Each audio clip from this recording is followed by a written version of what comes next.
Lekcia 2. Ako jesť chutne a bez hladovania. Väčšina diét nefunguje. Prečo? Pretože sú príliš prísne, ľudia sú stále hladní a fungujú len krátkodobo. Preto sa ľudia vrátia k starým návykom. Ak chceš jesť zdravo, zameraj sa na vyvážený tanier.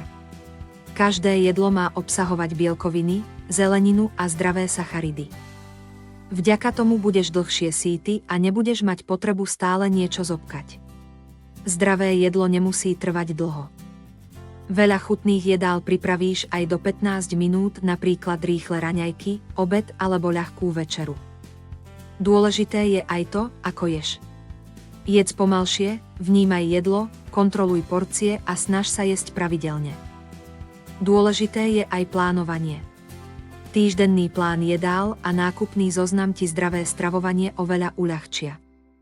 Takto môžeš jesť chutne a dlhodobo si udržať zdravé návyky.